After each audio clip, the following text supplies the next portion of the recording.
The 30-Year War was one of the most destructive conflicts in European history. It was fought primarily in Germany, but it also involved most of the other countries of Europe. Initially, the war was fought largely as a religious conflict between Protestants and Catholics in the Holy Roman Empire. But dispute over the internal politics and balance of power within the empire played a significant part. Gradually, the war developed into a more general conflict involving most of the European powers. When we study the 30 Years' War, we come across this view that the war was mainly fought on religious lines.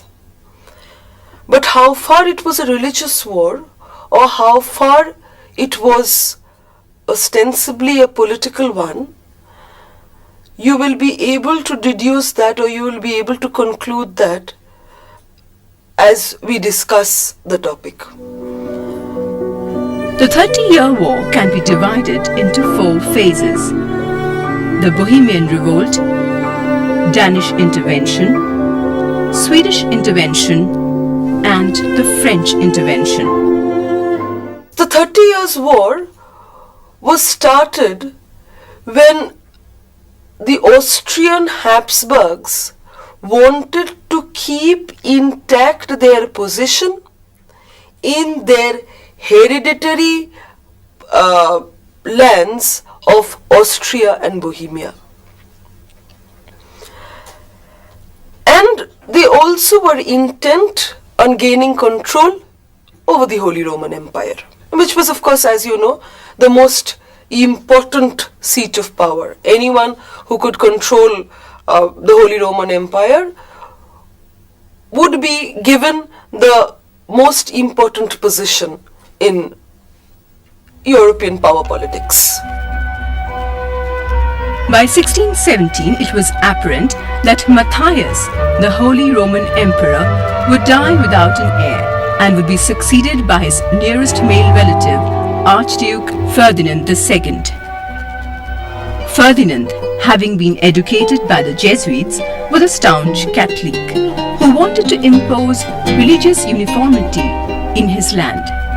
This made him highly unpopular in Protestant Bohemia. The nobility's rejection of Ferdinand, when his representatives were thrown out of the window into a pile of horse manure, triggered the 30-Year War in 1618. Had the Bohemian Rebellion remained a local conflict, the war could have been over in less than 30 months. However, Emperor Matthias died and Ferdinand took the throne. This emboldened the Protestant leaders. Ferdinand was compelled to call on his nephew, King Philip of Spain, for assistance. The Bohemians, desperate for allies against the emperor, applied to be admitted into the Protestant Union. The union was led by the original candidate for the Bohemian throne, the Calvinist Frederick V. The Bohemians hinted that Frederick would become King of Bohemia if he allowed them to join the union and come under its protection. On 17 August 1619, Ferdinand was officially deposed as King of Bohemia and was replaced by the Palatine Elector Frederick V. However, with help from General Tilly, leading the Catholic League's army, Ferdinand II decisively defeated Frederick V at the Battle of White Mountain near Prague on November 8, 1620.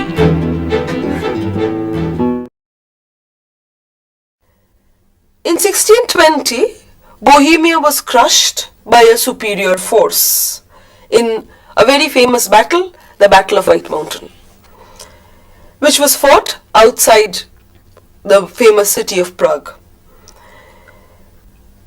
Habsburg authority was reimposed in Bohemia, and Bohemia was Catholicized.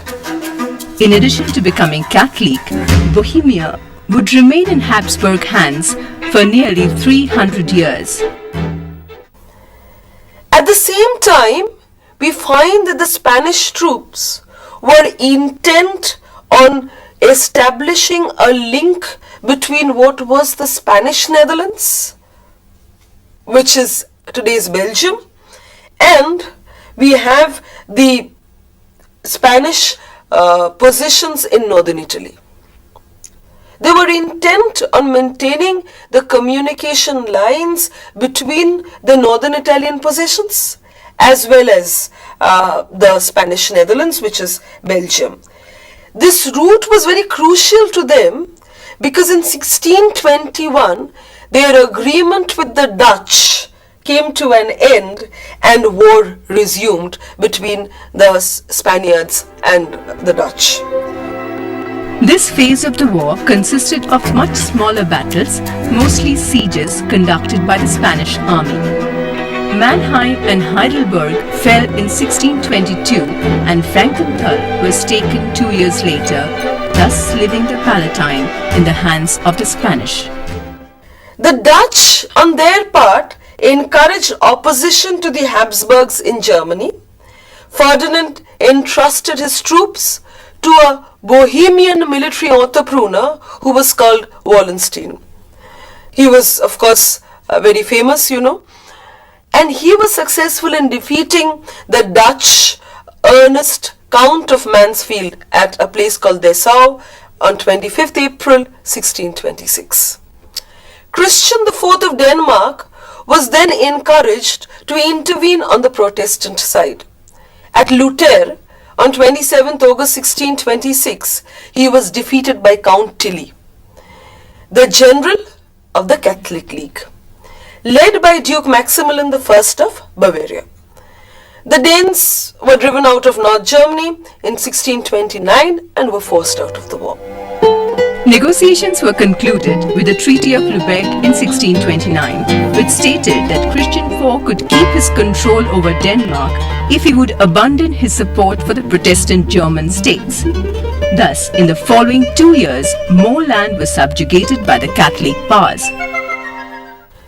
Now, Ferdinand II, after this, was in a position which he could not secure, in the sense he could not consolidate his position, in spite of the fact that the Catholic League was successful, the army of the Catholic League, that is, was successful.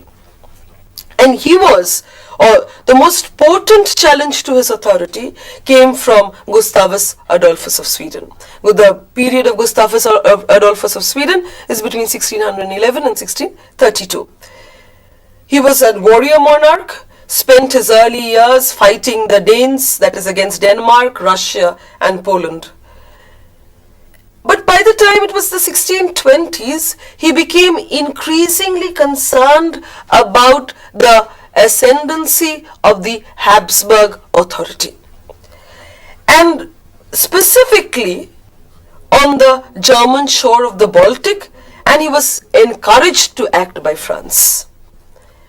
France and Spain had maintained more or less passable relations, not very cordial, but at least they did not go into war with one another in the 1610s. But what angered the Spanish or the Spaniards was the fact that when Bohemia rose in rebellion, France and Spain had maintained, if not cordial, at least passable relations till the 1610, and France had done nothing to help the Bohemian rebellion. But after 1624 came the anti-Habsburg minister in France, who was Richelieu. He was the leading minister of Louis XIII, and obviously the relations between France and Spain deteriorated.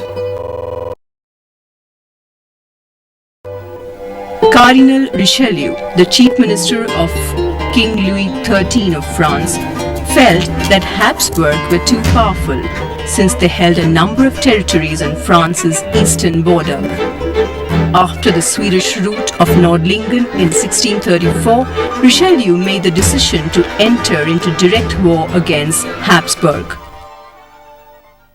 Within France, Protestantism was destroyed as a political or politico-military force with the successful siege of La Rochelle and Grace of Alice, one in 1627-28, that is the former La Rochelle, and the latter in 1629.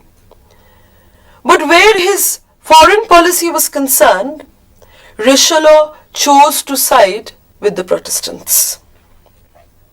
Because to him, the crushing of the Habsburg authority was much more important than Catholicism, or seeing that Catholicism was safeguarded in Europe. And so we find that Spain and France are embroiled in a war. This is the War of the Mantuan Succession in 1621 to 31 over the control of northern Italy. And Richelieu was intent on undermining the authority of the Habsburg in the Holy Roman Empire. And because of this, he in fact encouraged Gustavus to invade in July 1630. Gustavus landed at a place called Peenemünde, and the Swedes overran two important places. One was Pomerania and the other was Mecklenburg. The French won subsidies, and in April 1631, Gustavus moved into Brandenburg. Now, prior to this, we find that Magdeburg was a Protestant enclave, or was predominantly Protestant in his religious leanings. But it was brutally sacked by Tilly in a surprise onslaught by Tilly on that area.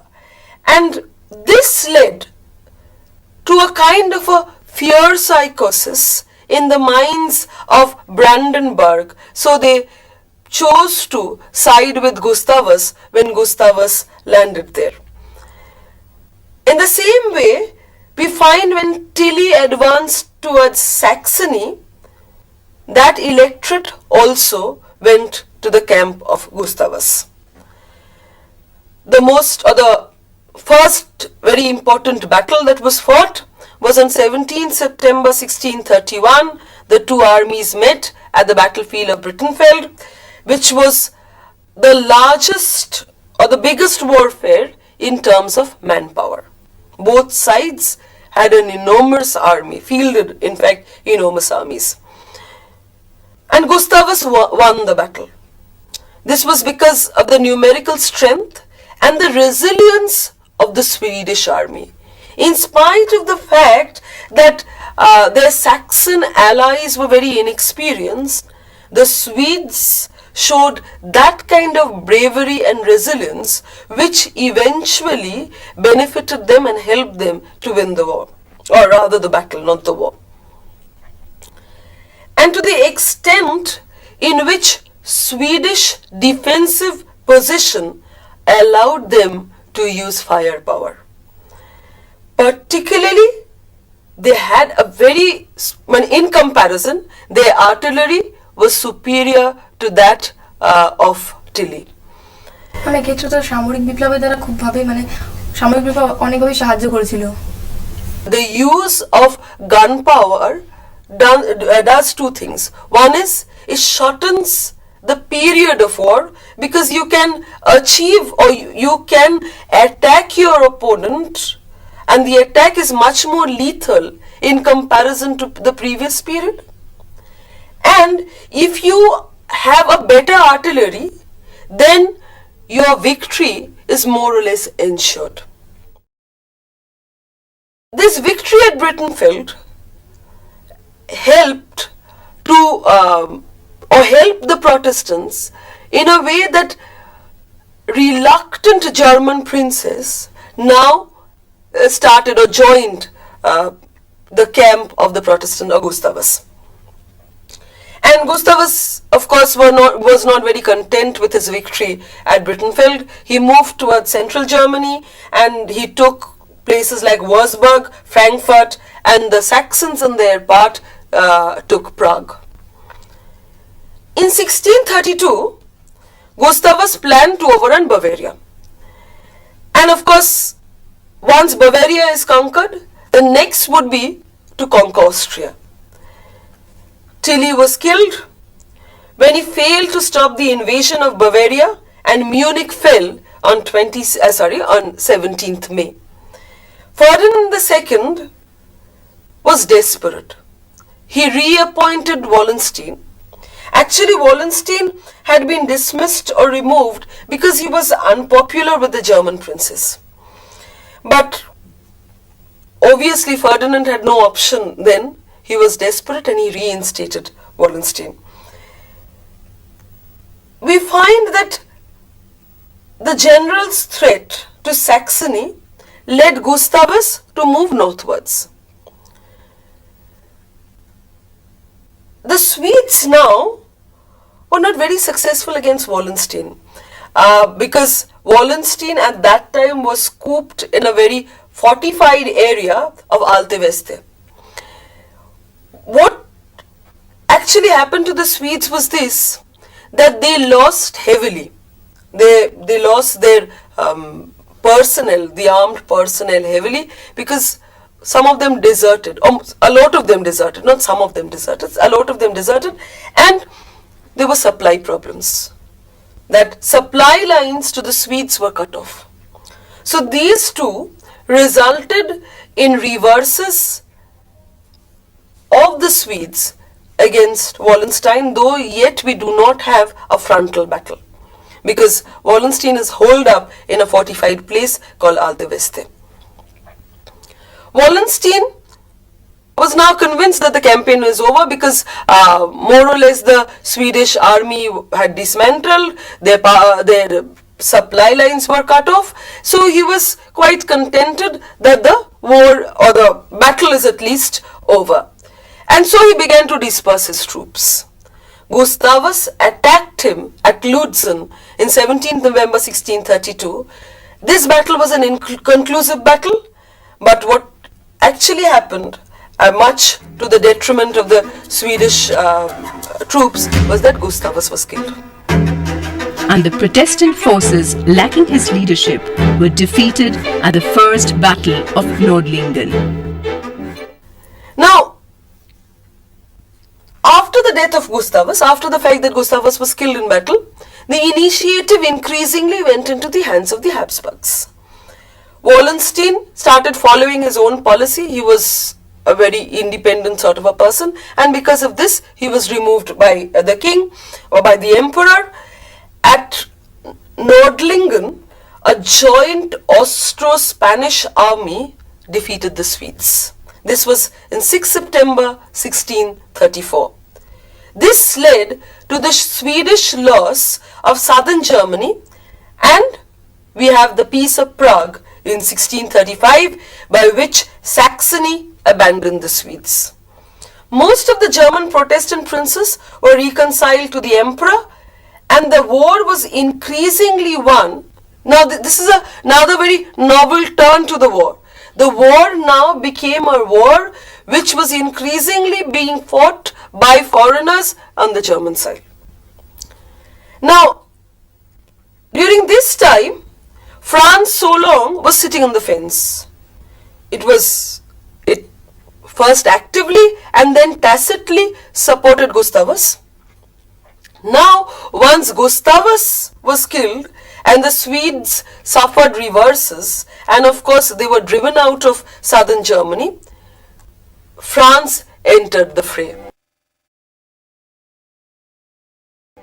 France declared war in Spain in 1635 and the Holy Roman Empire in 1636. Louis XIII and Richelieu hoped to achieve success over Spain in one campaign. That is, one decisive battle would be fought. They did not want to prolong the warfare. As did the Spanish as did the Spaniards under Philip IV, and his first minister, who was Count Duke of Olivarez.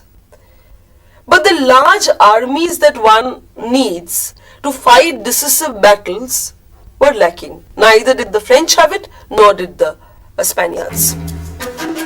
The French military efforts met with disaster, and the Spanish counterattacked, invading French territory. They went as far as Amiens and Corbie, and this invasion actually showed how vulnerable France was. And but we find that in spite of the fact that France suffered reverses, Richelieu remained intact in his office. In 1642, Cardinal Richelieu died, and a year later, Louis XIII died, leaving his 5-year-old son, Louis XIV, on the throne. His chief minister, facing domestic crisis, began working to end the war. The victory of the Swedes over the Danes, over Denmark, proves or shows what a decisive battle is all about. There is a difference between an inconclusive battle, where both sides suffer more or less the same losses, or where both sides win more or less the same victories. But in a decisive war, it is established once and for all who actually has won the war. Joint Franco-Swedish operation succeeded in 1645-48 in defeating the Austrians and Bavarians. This was one of the major that was one of the major reasons as to why the war started. Especially the Swedes wanted to control Austria and Bavaria. On March 14, 1647, Bavaria, Cologne, France and Sweden signed the Truce of Ulm. As the war ended, the Swedes were besieging Prague, and Prague, if you remember, was the original site of the conflict. On May 15, 1648, the Treaty of Osnabrück was signed. Over 5 months later, on October 24th, the Treaty of Münster was signed, ending the 30-year war. Together they are called the Peace of Westphalia. The Austrian, and we will see what were the terms of the Peace of Westphalia, who gained what. We find the Austrian Habsburgs were left in secure control of the hereditary lands which they were trying to protect. Remember, when we started it, we said that they were trying to protect the hereditary lands of Austria and Bohemia. They were able to do so. The Swedes gained much of Pomerania as well as the ecclesiastical principalities of Bremen and Verden. Sweden's position as the leading Baltic power was consolidated. This was one of its chief reasons as to why it entered the war. Brandenburg-Prussia, here you do not have what eventually became the German state under Bismarck. This is 17th century Germany, where you do not have a unified German state, but you have various German principalities. Brandenburg-Prussia, you have Saxony, you have so many other principalities. Brandenburg-Prussia also gained much territory, and what was important as far as German power politics was concerned was this, that Brandenburg-Prussia now replaced Saxony as the most important German power. And that is in northern Germany. It emerged as the most important northern German Protestant state, because if you remember Bismarck, then you'll know that one of the major problems that Bismarck had to confront was the problem that Germany was divided on the lines of religion. Northern Germany was Protestant, southern Germany was Catholic. France gained control over much of Alsace, and this Alsace remains such an important issue, which eventually the control of Alsace remained an important issue as far as France was concerned, because if you remember, then you'll know that it was the First World War was fought on the issue of Alsace. If you remember, when the unification of Germany was taking place, Alsace was one of the most important places. Calvinism was recognized as an acceptable religion in the Holy Roman Empire, a major breakthrough for the Protestants. And the German princes were in effect left free to pursue their own foreign policy. No more hindrances from any other power, especially from the Holy Roman Empire. France and Sweden were made guarantors of this peace and given opportunities to intervene in German politics. The 30-Year War rearranged European power structure. The edicts agreed upon during the signing of the Peace of Westphalia were instrumental in laying the foundations for what are even today considered the basic tenets of the sovereign nation-state. The Peace of Westphalia changed the relationship of subjects to their rulers. The war caused terrible devastation in Germany. So great was the devastation brought about by the war that it is estimated that the German population was reduced by about 15 to 30%. Pestilence of several kinds raged among civilians and combatants. The displacement of civilian populations and overcrowding of refugees into cities led to disease and famine. But religious and political compromise, a kind of a religious and political compromise was reached. This religious and political compromise ensured that for the next 100 years, Germany did not witness any more conflicts. Ma'am এই সময় জার্মানির যে ক্ষতিগুলো দেখানো হয়, যে মানে সমকালীন রচনা বলি বা বর্তমানে ঐতিহাসিকদের গবেষণায় যে জার্মানির ক্ষতি হয়েছিল এই যুদ্ধে খুব, কিন্তু যেই আর্থিক বা সামাজিক যে ক্ষতি দেখানো বা জনসংখ্যা হ্রাস কিন্তু দেখানো হয়, যে কিন্তু বর্তমান ঐতিহাসিকরা বলছে যে এই ক্ষতিগুলো বহুদিন আগে থেকেই এই অবক্ষয় প্রক্রিয়াটা শুরু হয়ে গেছিল, যুদ্ধের জন্য ততটা হয়তো নয়। It is undeniable that a war causes destruction. There can be no two opinions about that. But the devastation that Germany witnessed was, of course, partially because of the war. But if you look at the socio-economic problems that Germany faced, the war may have acted as a catalyst, but socio-economic problems were persistent. It is not that just because of the 30 years war, Germany faced other socio-economic problems that some historians would want us to believe. Ma'am, why was it a prolonged war? So many powers were involved in it. Each had their own game plan. The 30-Year War marked the last major religious war in mainland Europe, ending the large-scale religious bloodshed accompanying the Reformation.